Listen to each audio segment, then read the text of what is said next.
માન્ય અધ્યક્ષ, 177 જેટલા શિક્ષકોની ઘટ દર્શાવેલી છે, તો કેટલા સમયમાં રાજ્યની સરકાર આ ઘટ પૂરી કરવા માગે છે?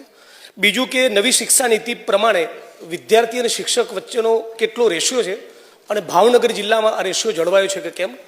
માનનીય અધ્યક્ષશ્રી, શિક્ષણ વિભાગમાં ખાસ કરીને શિક્ષકો એ દરેક શાળામાં બાળકોને વ્યવસ્થિત રીતે મળી શકે, એમનું શિક્ષણ જળવાઈ શકે એ માટે શિક્ષણ વિભાગ ખૂબ જ ચિંતિત છે. ત્યારે માનનીય સભ્યશ્રીએ જે પ્રશ્ન પૂછ્યો છે એ ભાવનગર જિલ્લામાં 177 જે ખાલી જગ્યા છે એનું આયોજન થોડું વિસ્તૃત છે, એટલે હું આ ગૃહ સમક્ષ મૂકવા માંગીશ. વર્ષ 2024માં આવેલ વિદ્યાસહાયક ભરતીની જે જાહેરાત હતી એ મુજબ વિદ્યાસહાયકોની ભરતી અંગેની કાર્યવાહી પૂર્ણ થઈ, જે અંતર્ગત 426 ઉમેદવારોએ ભાવનગર જિલ્લાની પસંદગી કરેલી છે. હમણાં જ તાજેતરમાં ધોરણ 1 થી 5માં વિદ્યાસહાયકની નિમણૂક માટે જરૂરી જે ટેટ 1ની એક્ઝામ હોય છે એ બોર્ડ દ્વારા એનું આયોજન કરવામાં આવેલું છે, જેમાં 11,000 ઉમેદવાર પાસ થયા છે, એટલે 11,000 ઉમેદવાર આપણી પાસે ઉપલબ્ધ છે. પરંતુ હાલમાં અત્યારે આપણે જિલ્લા ફેરની જે શિક્ષણ વિભાગની કાર્ય પદ્ધતિ હોય છે ચાલી રહી છે, એ કાર્ય પૂર્ણ થશે એટલે તુરંત જ આપણે 10 વર્ષનું જે ભરતી કેલેન્ડર છે એ આપણે ઓલરેડી ડિક્લેર કરી લીધું છે.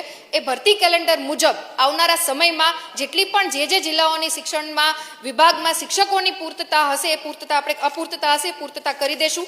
આ ઉપરાંત આરટીના એક્ટ મુજબ અને એની આરટી એક્ટ 2009ની કલમ 26 મુજબ શાળામાં શિક્ષકોની જે જરૂરિયાત હોય એ 10% કરતાં વધારે ના હોવી જોઈએ. એટલે 10%ની અંદર જો આપણી પાસે ઘટ છે તો એ આપણે ક્ષમ્ય છીએ. ને ભાવનગર જિલ્લાની પર્ટિક્યુલર માન્ય સભ્યશ્રીએ જે વાત કરેલી છે તો એ 10%ની અંદર આવે છે, એટલે પૂરતા શિક્ષકો એ આપણી પાસે અવેલેબલ છે.